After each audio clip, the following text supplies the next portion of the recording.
Going after low-hanging fruit might keep the lights on a little while, might Mm, pay the salary 2 or 3 months, whatever the case may be, but eventually that will dry up. mm, Or we'll have another pandemic or another 9/11 or a disaster or a war in Iran or something is going to come in the future. mhm, Okay, we don't know what it is. mhm, Well, when you've got a pipeline that you've been nurturing year after year after year after year, and those things happen, you're as the advisor, we're not going to hurt as bad as if we're just going after the low hanging fruit. Welcome to Beyond the IMO, where financial industry leaders will challenge your perspective and offer strategies to help you thrive in your independence. Here's your host, Justin Woodbury. This is going to be a pretty short introduction today because I am talking with an advisor named Dale McGregor, and I met Dale several months ago, almost a year ago, and I was struck with how kind he was and how gracious he was with his time, even with other advisors when it didn't benefit him in any way whatsoever. And I had a feeling that he was like that with his clients and his employees as well. And so we struck up a friendship, and I wanted to talk to him on the podcast about his marketing and about a few other things. But really, it fascinates me to talk to advisors or any employer who treats their employees right and also treats their clients right. And I say this a lot, and I've posted this a lot on my social media channels, but J.W. Marriott said if you treat your employees right, they're going to treat the client right, and the client will keep coming back. And so I really enjoy having conversations with advisors specifically who do right by their employees and in turn are successful and do right by their clients. And I really think those two are related. Not that you can't be successful and treat your employees like trash, but I think the two do go hand in hand as well. So that's all I want to say about the introduction here. I really enjoyed my conversation with Dale. He is a top advisor out there, and he is a good guy. So here's today's episode. You're listening to Beyond the IMO, and here's my conversation with Dale McGregor. So Dale, I like to ask advisors this question because I asked these questions when I was working at an IMO, and the answers inspired me so much that I decided to quit and become an advisor because I was so inspired by advisors' stories. So can you share your story, how you got into the business? Yeah, sure. In college, I fell in love early and started a family early, realized I had to make a living, and I actually went in the restaurant business and stayed there for a long time. And gosh, I guess I stayed there for about 12 years. And I'd always been interested in finance. I'd always had insurance licenses. And back in 2008, my oldest son was playing his first football game of his senior year in Arkansas, and he got hurt on the field. And I was trying to get down to the field. The coaches were wanting me to come down there. He's laying on the field with a dislocated left hip, and when I jumped over the fence to get to him, my right hip broke. So the ambulance went and got him and then came over and got me, and I was flat on my back for about 6 months. Oh, wow. And during that time, I realized, okay, I gotta have a life change. This is not what I want to do. So that's when I got out of the restaurant industry and went full time into financial services. Okay. I had a food truck for a year right in the Yeah. middle of COVID. And I'll tell you, I had no idea how difficult the restaurant, and that's not even a restaurant, probably not comparable, but I had no idea how difficult running something like that is. That's physical work. It is. And it's 24/7, 365 days a year, Wow. nonstop. Yeah. So how old were you when you went to the financial industry? I was 39. 39. Yeah. So did you know, like when growing up, going through college, whatever, that you wanted to be an entrepreneur? Did you have Yeah. that bend? Yeah, I did. I'll tell you, in my sophomore year of college, I went and got a job washing dishes at a Pizza Hut and then just stayed with that franchise as they grew and then they grew and then I got promoted. And what took us to Arkansas is the VP called one day and said, "Hey, I need you to go to Arkansas and I need you to run the whole region. There's 89 stores up there." And I said, "I'm 27 years old. How am I going to do this?" And they said, "Well, you've got leadership. You can do it." So we went to Arkansas and I did that. And I always thought I'd really like to be an entrepreneur. I could do this better on my own. And I had an opportunity back in, I guess, 1999 or 2000 to buy some interest in some Sonic drive-ins. I'm sure you're familiar with Yes. Sonic Yep. drive-in. Yep. And so I did that, bought interest in 4, and then just went back and forth, sold a couple, bought 4, built a couple, sold back and forth. But then in 2008, 2009, when I had my accident, that's when I said, Yeah. okay, I'm done with this. Yeah. But I knew entrepreneurship was in my blood for sure. I've never asked anyone this question before, but I just read a book recently, and they said there's a lot of entrepreneurs that had chaotic upbringings, and the successful entrepreneurs, and their upbringing was chaotic because they're used to uncertainty. They embrace that. It kind of reminds them of home, and so they don't mind if someone forgets to pay a bill or if an employee suddenly leaves and stuff. So do you feel like that's true? And did you have, because I didn't, so when I'm reading that, I was like, oh man, I wonder if I'm going to fail in this business. But did you have a chaotic upbringing? Yes and no. I'm a product of a Southern Baptist preacher's family. Okay. Where I had chaos in my upbringing was really around finances. And I wrote a book a couple of years ago, got it published last year, called The Retirement Voyage. And I tell my story in that book about how my dad struggled with finances as a minister, and about how, the culture of faith population, whether you're Catholic or Baptist or Presbyterian or whatever, they don't do a really good job of taking care of their leaders, okay, financially. But I saw my mom and dad struggle with finances all their life. Pastors are expected to maintain a certain level of keeping up with the Joneses in all areas of life. And so my mom and dad struggled with a lot of debt. They didn't know a budget. And they did fantastic. I mean, they raised us. We never wanted for anything. Yeah. We never went hungry. But that constant battle of money. I can remember in the late 70s, my dad got a mortgage at 14%. And I can remember times where my dad would drive to the bank and go through the bank drive-through in Clinton, Mississippi to pay his mortgage with a check that he was hoping wouldn't clear for 3 or 4 more days before the money got there. And I just always said, life it doesn't have to be this hard. Yeah. Yeah. So that, from a chaotic standpoint, it was mainly chaos surrounding finances. And I just knew I didn't want to be in that boat. Well, and I feel like being a preacher's kid anyways is chaotic. Like my brother-in-law, Sean, former pastor, and talking to the kids, and I grew up in a Baptist church, and I always felt badly for the pastor's kids because they're expected to be perfect. So there's chaos there anyways, I feel. There was always a bar. Yeah. Whether it was at school or at church or on a trip, or, I tell this all the time. Anytime my family would take a vacation when I was growing up, you know what the vacation was every year? What's that? The vacation was the Southern Baptist Convention. That was the family vacation. And so if it was in Dallas, we were there. If it was in D.C., we were there. If it was in Orlando. And we could never go anywhere as a family without someone recognizing my father. Yeah. He was president of the Mississippi Baptist Convention 2 terms, and he was very well known in the Mississippi Baptist arena. Wow. And so that transcended down to my sister and me. We would go to school, and the first day of school, oh, Dale McGregor, oh, you're Dr. McGregor's son. Okay, yeah. And then that bar was always said, well, you shouldn't do that. You're the preacher's kid. Yeah, right, yeah. Yeah, different rules. Yeah, always. I totally empathize or sympathize. I can't empathize because I wasn't a PK. I was a music director. Anyways, we should talk offline because we probably know the same people because I've got ties to the Southern Baptist Convention and probably. Yeah. When I first met you, it was back.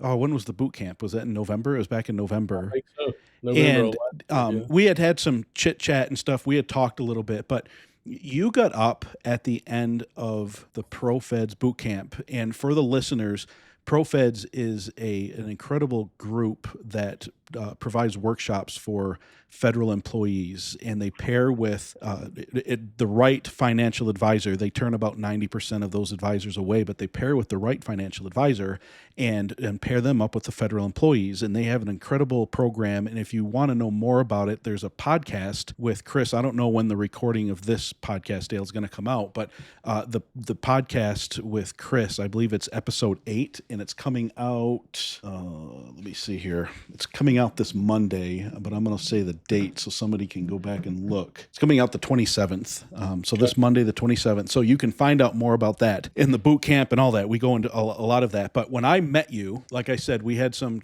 conversation. But then at the last day, the very last session, I think Chris opened it up and you stood up and you turned to all of us. And I don't exactly remember what exactly word for word you said, but what I heard was, if you guys misrepresent ProFeds, you're misrepresenting me and you're misrepresenting every other person in this room. Don't do it. Like, you are really strong. And I thought, wow, okay. I couldn't speak from experience, so I just I'll keep that in mind. So we did our first workshop about a month ago, and we're sitting in the back, Sean and I. These people had never met us, and we were going around talking and doing all the things that we were supposed to do and that we do anyways, because we just like talking to people. And during the workshop, no less than 3 or 4 times, somebody raised their hand, because there's a lot of questions going on. You know how Steve is with, taking questions. Oh, yeah. Several people during that time, like at least 3 or 4 times, raised their hand and said, "You guys, Chris Kowalik just addressed this on her webinar last week." And the room would be like, "Oh, what do you know when that came out?" and stuff. And it hit me what you said. Not that I didn't believe you, but I saw it. Like, there were people in that room that were there just because of the ProFed name. They would have never come to Stonebridge workshop. Right. And so I just wanted to mention that to you. I appreciated it now more than ever because it's true. And I would hate to think that there's an advisor out there that's coming, trying to, I don't know if you heard this growing up, and like with evangelists, they blow in, blow up, blow out. Oh, yeah. I know, and I just thought of that. Like, there are advisors that would probably want to do that. But I appreciate how protective you were being and how protective ProFeds as a group was being. So I just wanted to mention that. Yeah. And, from a ProFeds perspective, I tell this to people all the time. What I'm doing here in Niceville, Florida, I've got Eglin Air Force Base and Tyndall down the road and Pensacola Naval Air Station and Duke Field. What we're doing here will have an effect in other areas of the country, because folks that are stationed at Eglin Air Force Base may end up at Wright Pat, and so Jim and Pat Levy up there in Dayton, Ohio, may run across somebody that attended one of my workshops or came and met in my office. But I think it goes past just the ProFed side of these things. Yes. For somebody that's not in the ProFeds membership, the advisor membership network, but just a financial advisor out there. You hear about these things all the time. You go eat at a restaurant and you get average service. No big deal. Okay. But the next time somebody says, "Hey, where's a good place to eat in town?" that place is really not going to resonate, and they're probably not going to say anything about it. But you go eat at a really great restaurant, and the first thing that person's going to say is, "Hey, you need to go eat at this restaurant because it's top notch." The opposite is true too. You go to a restaurant and you get crappy service, you get average or mediocre food. They're going to tell those things. Well, it's the same thing with financial advisors. We have people that come to our workshops, and we tell them, I ask them, "How many of you have a financial advisor?" I want to know. They'll raise their hand. Usually about a third of the room will raise their hand, and I'll tell them, "I'm not here to take their place. I'm glad you have a financial advisor. I value that relationship that you have with your financial advisor because I have that relationship with my clients. We're not here to take you away. So don't leave this room and drop your financial advisor. Stick with them." But then when they come in and they meet with us and we take them through the process, we go through meeting number 1 and we go through meeting number 2 and we give them their Fed impact report. A lot of times we hear them say, because we ask them about goals and dreams and What are you wanting to do? And what are you trying to achieve in retirement? Where do you see yourself in 5 years, 10 years, 15 years? What are the things that are important to you? We ask them about their family. I think that's really critical. Eventually we may end up talking about estate planning with them. Mm-hmm. And I hear people all the time say, my financial advisor has never asked me about those things. And it's really interesting that you are asking me about these things because it's now clicking in their brain. Yeah. How does my financial advisor really know how to help me structure for the future when they don't even know what's important to me in the future? Yep. We get that a lot. Do you usually get that as feedback after the first appointment? Sometimes you get it after the first appointment, because in the first appointment, we're just really trying to find the facts, the basics, so that we can get their federaal report done, their federal numbers. But in that first meeting, we do ask some very specific questions that go a little bit past those federal numbers. Yeah. So a lot of times we hear it at the end of the first meetings, but most of the time we don't hear it until after they've gotten their report and they've understood how we've presented their report in line with their goals and dreams that they shared about it in their first meeting. That's when mostly people, and by then they've met with you twice, they're more comfortable with you and they talk more about it. Have you found people responding? Because Sean and I are finding this a lot, that towards the end of the first appointment, in fact, literally just before I jumped on to this podcast, I was wrapping up a call with a guy that was in his first appointment, and towards the end, he's like, "So next week you're going to show me the benefits report." He's like, "But are you going to give me any recommendations? Like, I'm wondering, like, how do I turn my TSP, like do Roth conversions, or should I even keep my TSP in there during retirement?" And all of the questions, and we've had that several times now, and our answer is yes, we would love to be able to do that, but our obligation to you and our promise to you is to get you that report. We'd love to be able to go into a third meeting. But do you find that as well, that people are they're anxious to not just get the x-ray, but have a professional second opinion on that x-ray of their federal benefits? Yeah, especially with what's gone on in the last 6 to 12 months, just with the economy, with the war, with the government shutdowns. People are anxious. They're sitting on pins and needles. Government employees are, but even non-government employees are as well. I had somebody in the office yesterday, and we were updating their plan and just doing a review, and we had to update their budget because the price of groceries has just gone up so much. Wow. And I mean, when you make a 15 to 20% adjustment on somebody's monthly budget going forward, because we don't know how long that's going to last. We don't know if price of groceries are going to come down or if they're going to keep going up. We don't know. But we have to assume and plan for the worst to be able to prepare for the best. Yes. And so, we see anxiety all the time. We feel it from our client base all the time. And, I preach this to our team of advisors all across the country. Yeah. Our job is to help bring that level of anxiety down. And the only way to do that is to help them put a plan in place. Plans have to be adjusted. Plans have to be flexible. Plans have to be able to be modified when things change. Prices go up, prices go down, plans have to change. But when we can bring a sense of assurance and confidence to them to say, hey, we're with you. We're going to be with you. We may have to help you adjust your plan, but you're not going to be doing it alone. You're not going to be doing it in a bubble. You're going to have some support. Now, I don't make your living. I don't pay your bills, right? Yes. But we can help you make sure that you don't have those incredible surprises all the time that just hit you. I hate surprises. I tell people that all the time. I cannot stand two things in the world I can't stand: surprises and self-inflicted wounds. Those things drive me crazy, just in life. And you can imagine how my 3 children loved growing up with me as a father in their teenage years when, self-inflicted wounds like getting a ticket, driving down the road too fast. So anyway, that's a little sidetrack there. So you don't like them for yourself or for other people? I can't stand it.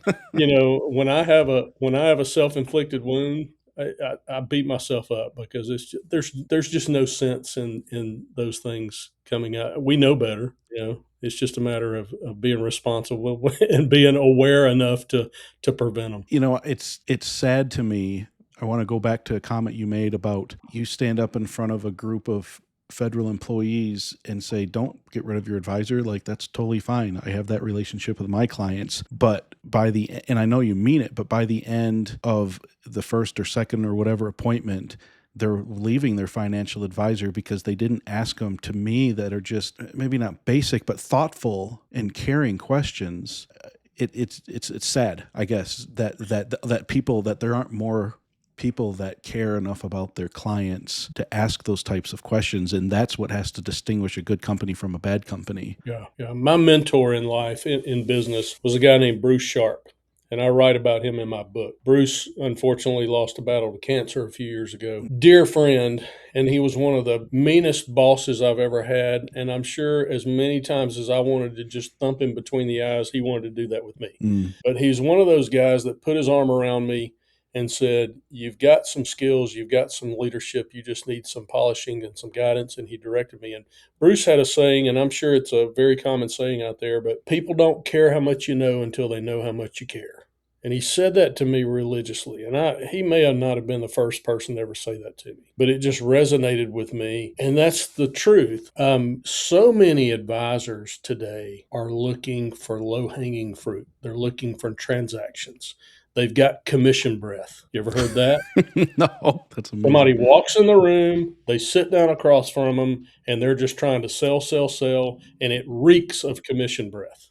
Okay. And we can't do that and be successful. You can do that and be successful for a short period of time, but that will never sustain you long term in this industry. Never. And so, I had a couple in here, I guess 2 weeks ago, and while we were meeting, it was actually my birthday. They had come in to meet me on my birthday, and they brought me a birthday card, and our executive assistant had just found out that she was expecting a child. They brought her a baby gift. And while we were meeting, my wife came in the door. She was trying to come in and out real quick without being noticed because she was headed to the gym and she didn't think she was as beautiful as she is. Oh. And I said, hey, honey, you got to come in here and meet these folks. No, I can't. And she did. And she came in and introduced herself. And these people that have been my clients for less than a year, they hugged my wife, literally hugged my wife. And I mean, as if they've been family for all these years. And that's the kind of passionate compassion we have to instill in our practices to be able to have those relational experiences with people. I think, I can give you a perception that I care all day long. I mean, I could pretend that I care, okay? But at some point, the pretendness has to turn into actionable results, right? And so when the client receives a bad diagnosis from the doctor, sometimes we need to be the voice on the phone to say, hey, I'm thinking about you. I'm praying about you. It's going to be okay. We're going to help you get through this. When we had a client lose a child last year, you have to, and these are things that you just can't let a CRM dictate for you.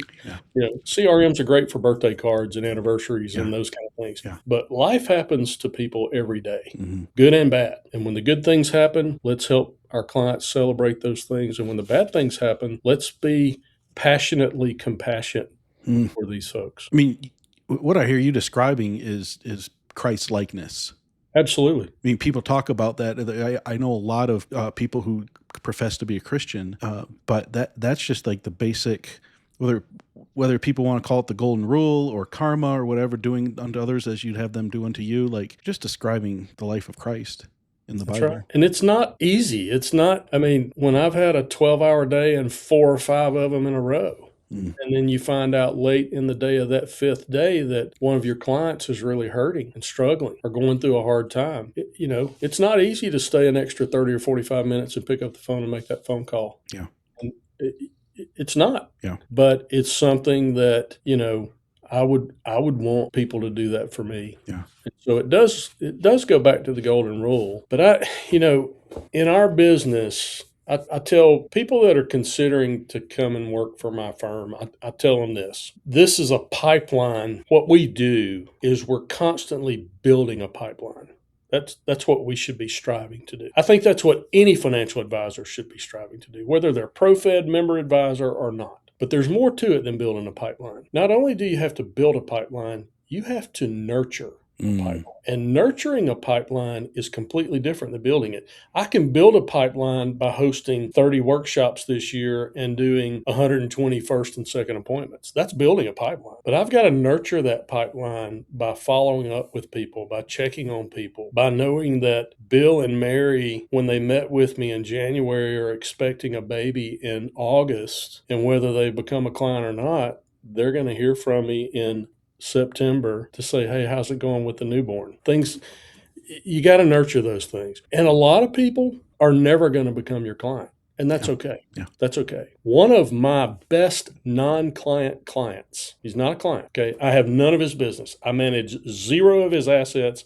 I've never written a policy for him whatsoever. But I call him my best non-client client because he's referred dozens of people to me that have become clients. That's amazing. Does he have a financial advisor? He does. He does. He has a crazy. financial advisor, but he sent people to us because he knows, and just as a side note, he's been with his financial advisor 30 plus years, and it's a member of his family. Yeah. Okay. So he feels loyalty there. Sure. And I appreciate that loyalty. Yeah. Glad he's got it. But anybody that comes to him says, hey, who should I talk to about my 401k? Who should I talk to about my TSP? Who should I talk to about estate planning?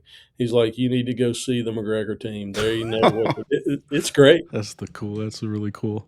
Yeah. That's very cool. There is no telling how many millions of dollars of business he has sent us. You mentioned something that I think you hit the nail on the head, Dale, about there's one thing to build a pipeline. There's another thing to nurture a pipeline. And this is something that I have seen and I've become very passionate about. And I have pretty strong opinions on a lot of this type of thing. So being a chief marketing officer, helping advisors for 15 years, I saw this pattern mostly with dinner seminars because I worked with an IMO that probably hands down has the best seminar platform out there. Mm-hmm. They would just, that's what they did. They did seminars. And so a typical advisor that would join our IMO, they would do a seminar and, you send out 10,000 mailers in order to get 100 people, hopefully to respond. Out of that 100 people, you have a 2-night seminar. So there's hopefully 50 people per seminar or 25 households. And then there's attrition rate and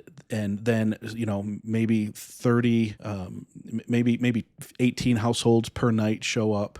And then out of that, usually a good advisor will maybe book 70, 80% of the room. And then there'll be people that will cancel and no show or not qualified. And so by the end of all of that, they get maybe 3 or 4 clients. A lot of times it pays for that seminar and the next and the next and the next and puts food on the table and more for the advisor. I mean, I know advisors that are top $30-40 million advisors that just do seminars. But then they do their next seminar and then their next seminar. And I towards the end of my time as CMO, I started asking these guys, what about the person who registered but didn't show? What about the person who showed but didn't set an appointment? What about the person who set an appointment but canceled? What about the person that came to the appointment but decided not to move forward? Were they any less qualified now than they were before they came? And do you think they had any less of a need now than they did when they came? And the answer is always, well, no, they probably still have a need. And it's like, then why aren't you nurturing them? Why aren't you going after them, keeping them in your pipeline? But not just that, like your point, nurturing them. Right. And I see it. And I personally feel that it is on a lot of IMOs. That's on them because for 10 years, 12 years, that's what I used to say. Hey, you wrote 5 million last year. You want to do 10 million this year? How many seminars did you do last year? 2? Okay, well, you need to do 4. And then you get to 10 million. And that was my answer to every advisor's growth problem. And then when I became CMO in 2020, and I called our top advisors and said, how can I support you better? And they're like, quit telling us to do more seminars. We're tired of hearing that. And I was shocked. So I started becoming a student of this low cost, no cost type marketing and figuring out like they're getting maybe the top 3, maybe the top 10% of that entire 100% of people who are responding to their seminars, but then they're just walking away from those to go after another. What are your thoughts on that? Because what I'm hearing you say is you don't do that, and it's not the right thing to do, but it's also not very smart. Well, I try not to do that. Okay, Yeah. we can always get better with it. You haven't attended a ProFed's annual conference yet, but you've probably seen or heard from a guy named Frank Demicelli. Yes. When you meet Frank, get to know him. He's a great friend to have. Wisdom out the ears when it comes to working with Feds. But Frank is living proof. Frank tracks the business that he writes. Every time they write business, he tracks where it came from. And since he started as a ProFed member advisor, including 2026, every year that he's been a ProFed member advisor, he has written business from every year he's done a workshop. Frank understands how to nurture a pipeline. Okay. And Brandon, his son, is an advisor with him, and they've got Jalen there in the office too. They're in San Antonio. Great people to know, but they understand how to nurture a pipeline. And I'm going to tell you, going after low-hanging fruit might keep the lights on a little while, might pay the salary 2 or 3 months, whatever the case may be. But eventually that will dry up. Or we'll have another pandemic or another 9/11 or a disaster or a war in Iran or something is going to come in the future. Okay, we don't know what it is. Well, when you've got a pipeline that you've been nurturing year after year after year after year, and those things happen, you're as the advisor, we're not going to hurt as bad as if we're just going after the low-hanging fruit. Yeah. Doing seminar after seminar after seminar. I mean, I saw that not as an advisor, but as a marketer. Advisors who nurtured their clients, they had some of their best years ever. I had an advisor friend that he was a huge advisor, big advisor, one of the top in the industry. And during COVID, he told me that he spent his time when the world was shut down calling his clients and asking 3 questions. How are you feeling? And he would just listen. How can I help? And he would just listen. And at the end, how do you feel about your finances? Would you like a review? Would you like to come in and just do like a complimentary review? So when he asked, how are you feeling? How can I help? He heard a lot of clients say, I'm scared. I don't want to go out of the house. I'm afraid to go get gas. I don't want to go get groceries. And so this guy told me, he's like, Justin, what I expected during those several months that I just came in every day and made those phone calls, what I expected was people to ask me to go grocery shopping or to mow someone's lawn or to get gas or to shovel their driveway, depending on what part of the season it was. What I wasn't expecting was to have the number one largest year of our entire career. And I'm talking, this guy was a $60 million producer, and he did much more than that from that. So the guys, to your point, that have that dialed in, they were fine during COVID. The guys that were just doing seminars, it was horrible. I know an advisor that has never recovered from 2020 because that was his thing. Well, I think we lost a lot of advisors in the industry during COVID. But your example of your friend that you're talking about, that's exactly what I'm talking about being passionately compassionate. Yes. He had the passion enough when the world shut down, and he probably had enough money. He probably could have gone home and been okay. But he was so passionate about being compassionate to nurturing that pipeline. Yeah. That's what catapulted him there. That's a great story. Oh, yeah. I mean, it still gives me chills. And you're 100% correct. Like, he was registered with the SEC, had his own RIA. So you know that he had the AUM coming in. He was completely fine. The guy could retire today and never have to worry about it. And he had multiple offices, and here's this guy just dialing, making phone calls. But think about the positive difference he made in all those lives. And now, as he was doing that, because he was doing that, I would be very confident, and I have no idea who you're talking about, but I feel like I could confidently say all those people that he was passionately compassionate with and about have probably referred him to no telling how many more new clients since 2020 and 2021. There's no telling. I bet you're right, and I'll find out because I have a note to reach out to him, and I'm going to ask him if he'd be. So I had a podcast a couple of years ago, but when I left the IMO, I had to leave that behind, and he was a guest on the podcast. But I was listening to some of the downloads the other day, and I thought, I need to reach out to Phil and Yeah. ask him if he'd be a guest, because I would love to find out like what's life been like since then. Yeah. I'm just super curious, but I bet you're absolutely right. Well, and for guys like me, I mean, we've got multiple offices, we got multiple advisors. It's also not just about the clients and helping them, but I feel a lot of weight and pressure because I've got a staff, we've got a team. I want to be passionately compassionate about helping Virginia in North Alabama, helping her make sure that her practice and her production and her client relationship is as strong and as good too. A lot of times somebody new comes into this and we sort of baptize them by fire. Yeah, We throw yeah. them in the wolves.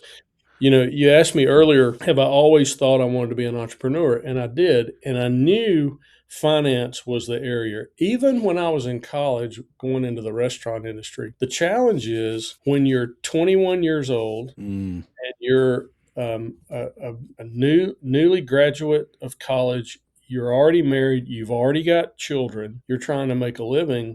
Back then, I remember John Hancock tried to recruit me, and it was great. mm. And they had a fantastic plan and a fantastic platform. The problem is, I couldn't have supported my family even for 6 months by doing that full time. So we got to think about that too when we're trying to help other advisors come into the industry and grow into a big practice. Yeah, because you got how many offices and advisors do you got across the country? We now have 6 offices in 5 states. Our main office is here in Niceville, Florida. That's where I'm here, and one of my sons is here with us. And then our oldest son is our director of operations. He runs our Arkansas office. Oh, that's awesome.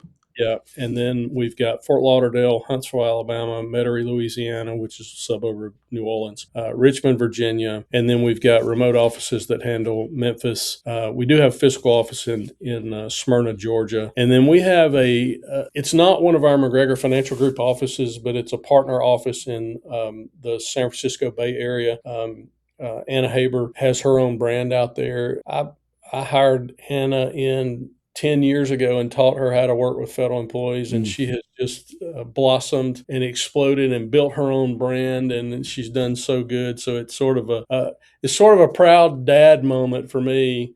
I love her like a daughter, but she's doing great out there. But McGregor Financial Group, we have 6 physical Wow. offices. So several employees too, probably like in. We do. We've Yeah, got a pretty good running weekly W-2 payroll. I'm sure. Did I Yeah. tell you I wrote a book? You did. I have your book right in front of me. Like, I want to Really? promote it. Yeah, you sent it to No, me, you and don't. I don't know if I wrote you and said thank you, but yeah, Oh, if good. you want to promote it, I would love to promote it. I mentioned it. That's up to you. One of the biggest problems that I hear from advisors is finding good help and finding good advisors. Yeah. I see that. How do you find good help, and how do you keep good help? Yeah, that's a great question. Well, first of all, in finding good help, I think you have to find people. Everybody's got their own way of looking and recruiting. And, I think we need to do a really good job in the interview process. I think we need to be really honest with people in the interview process. The worst thing on the planet is for me to present some pie in the sky dream to you and you get hired and come over and realize it's not good. Also, the worst thing is for me to think that you're up here when you're really down here. Mm-hmm. And so, I think we've got to be clear, we got to be honest, we got to be real, and we have, Reagan was always the one that said trust but verify. Yeah. And so if an advisor says, well, yeah, I do $6 million a year, then I want proof. And when they're reluctant to give that to me, then that tells me something. It's like the old saying, where there's smoke, there's fire, Mm-hmm. Mm-hmm. usually. Okay. But I think we have to be real, just general back office and administrative help. You got to look at patterns. We have to do things like the old days and call references and ask specific questions. And sometimes we have to call 10 references to get 2 responses because people don't want to talk anymore. Yeah. They're too scared about getting sued, or they're too scared about compliance or whatever. But before I hire somebody, I want to know as much as I can know about them. One good tool that we have these days is this thing called social media. And you can if you're interviewing somebody, look at their social media history. Look at their posts, look at their public information, look what they are comfortable sharing on a public platform. I'm embarrassed by some the things that I read Uh, sometimes people have the gall to share on a public platform. So you can learn a lot about people that way. have you ever Uh, not hired somebody because of what you read? Have you? Yeah, absolutely, multiple times. And it's funny because I do that before we interview. I Yeah. do my homework, Yeah. and then I'll ask some specific questions. I'm not going to say, "Well, I saw on your Facebook page that you did." I'm just going to say, "Hey, here's a scenario. Tell me how you feel about that." Okay. And it might be similar to what I saw that they posted about, and I want an honest approach. Yeah. I can assure you, people are going to be honest on Facebook. Yeah. They're gonna be honest on Instagram, Yeah. you know, but I wanna know if you're gonna be as honest with me when we sit down face to face and Yeah. talk about real life instances. From an advisor standpoint, I think it's important to find people who are as passionate about life as I am, Mm. okay? Family is huge to me, okay? It's McGregor Financial Group. Mhm. My last name is McGregor. All 3 of my children work with me. My wife Mhm. works with me. One day, I hope my grandkids are gonna wanna work with me. Uh, Family is a big deal to me. yes. So, when I'm interviewing advisors, I wanna know how the family unit fits in their life. That's big because when you're in charge of providing for a family, you've got drive. Mhm. I want them to be a little bit hungry. I Mhm. want I want them to be, maybe they're just not satisfied with the income level that they're making. Well, good, because I want you to make $1 million a year working here, Mhm. and I do. I want my advisors to get to that 7-figure income one day. Yeah. But I just think we need to do a better job of vetting people before we hire people. Use real life scenarios. Really do call and talk to Yeah. references. Yeah. Who's the youngest? Resume. What was that? I was gonna say, who's the youngest? Like, like, how old is the youngest person on your staff, not including family? So our executive assistant is Autumn. I believe Autumn is 28. Okay. I believe. Oh, she heard me through the wall. She said yes. Oh, now I can't ask questions about her. 'Cause I was I know. I know. And then we've got a couple of advisors in their late 20s and early 30s. Okay. Yep. And then I've got advisors in their mid 40s, and then here I am, the old man, just turned 57. So So that's a pretty young group. it is. I have noticed. I mean, I'm 45, but when I had actually a staff, when I hired the younger generation and the younger generate, like the next generation down from me or younger, we thought differently. And I know my elders think differently than I do for sure. And how do you embrace that? Because you're at 57, like you're several generations down from that. And I believe that each generation brings a strength to the table that the previous generation didn't or the next generation won't. But I know people who won't hire younger generations because of how differently they think. And I think that speaks well to you, the fact that you have such a broad range of people on staff of ages. Well, I'd love to tell you it's been easy, but it's not. Yeah. It's hard for an old dog to learn new tricks and to practice new tricks. But the way I view this is, Madison is my son. He turned 31 this year. Okay. Okay. He is an advisor here in the Niceville, Florida office with us. And I know Madison has said several times, Dad, I think people are a little bit more reluctant to work with me than they are with you because of the age difference. Mm-hmm. And that's probably true. I mean, I'm sure it is. When you've got a 62-year-old person sitting in front of you, they're probably going to be a little bit more apt to listen to the older guy than the younger guy. But what I've also seen is I've seen Madison to be able to bring a different perspective Mm-hmm. to a lot of circumstances. And I've seen the 60-year-old sit in the chair and Madison give input, and a light bulb goes off in that 60-year-old mind. And it's probably, it's things that I would not have said or even thought about at my age and at my stage in life. So I try to embrace the newness. Now, there's plenty of things about the younger generation that drive me crazy. Mm-hmm. Things like what I talked about earlier, surprises and self-inflicted wounds. Yeah. Oh, it'll be okay. It's no big deal. Attention to details. Mm. I drive Autumn crazy 2 days before every workshop. I'm going, okay, have you done this? Yeah. Have you done this? Have you ordered the food? Have you done that? And she's like, look, I got it. Yeah. I got it. And Yeah. I'm like, no, I want to go through the list, Yeah. and we can't ever assume that things are just gonna be okay just because I'm a nice guy. Trust but verify. Yeah, trust but verify. Yeah, yeah. That's right. But I think there's a couple of things, especially in our niche market with federal employees. I think there's a couple of things that the younger advisor brings to the table. Mhm. Number one, they're going to be around a whole lot longer to help these clients than I am. I doubt I ever fully retire, but there's going to come a point, hopefully sooner than later, that I can slow down. Yes. And not work, 9 days a week and be on airplanes every third day. But Virginia is a lot younger than me in Huntsville, Alabama. She's going to be able to service these clients and build her own team and staff that will eventually carry on. My goal here is to help create generational wealth, not Mhm. just for our clients, Mhm. multi-generational wealth for our advisors. I want Virginia's kids to hopefully want to work with her one day. I want her grandkids to hopefully want to work with her one day at our firm. And one day Maurice up in Richmond, Virginia, maybe one day his daughter's working with him, and they've got an office staff of 15 people in Richmond, Virginia. And so back to your question, how do you find good people? I think I addressed that. How do you keep good people? I can tell you how you keep good people. You take great care of them.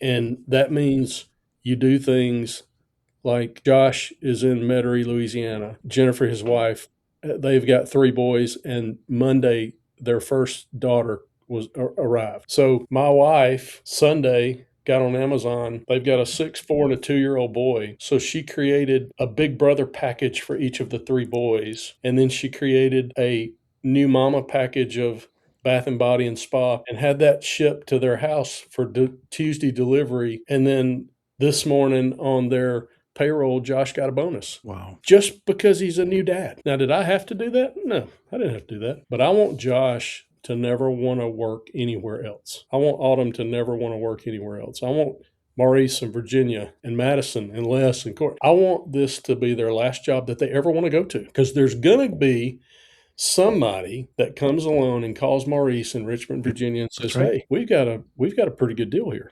There's going to be somebody try to recruit these people. Mm-hmm. Especially when they're doing the production that we teach them how to do. Right. And I want them to say, Dale McGregor and McGregor Financial Group will take better care of me and my family than anybody else. That's how I keep good people. I wish we had another hour to just talk about that because there's so many thoughts on my mind, but I know that this is wrapping up, but maybe we could do a part 2 sometime, because Dale, I'm telling you, I've been in thousands of advisors' offices, and I think most advisors are good people. I think they have good hearts, and that you can tell that they have good hearts because of the way they treat their clients. If they're top advisors and they treat their clients well, but they don't know how to bridge that gap between them and their clients and them and their employees. So maybe we can do a part 2 on that, because I think that is so important. How can we promote your book? You sent me your book. It's on my list. I have one more book ahead of that one. I read them in order as I get them. But I would love to promote your book and maybe even do a giveaway on here. It's on Amazon. It's called The Retirement Voyage. Preparing for Life After Work. Just look it up on Amazon. It's a really inexpensive book, but it's a good read. I think it's an easy read. It tells a lot about my life story and how I got where I am in this point in life, and why I got there. Mm-hmm. I talk a lot about my dad and my family growing up, and then my son, his accident on the football field, and me, and how that got me to this point. So I appreciate it. I hope you enjoy it when you read it. Don't check it out for sure on Amazon. We'll put a link on the episode, and we'll do a giveaway when we're promoting this out and stuff. So good deal. Go on, read the book, and then give me a review on it. Reviews. Yes, sir. Yeah. That's great. Yeah, for sure. Well, Dale, thank you. This has been so much fun. I really meant it. I hope we can do a part 2 sometime. And but I appreciate your time, appreciate your heart in getting into this. Thank you. I've enjoyed visiting with you, Justin, and wish you the best. Thanks, Dale. You too. You bet.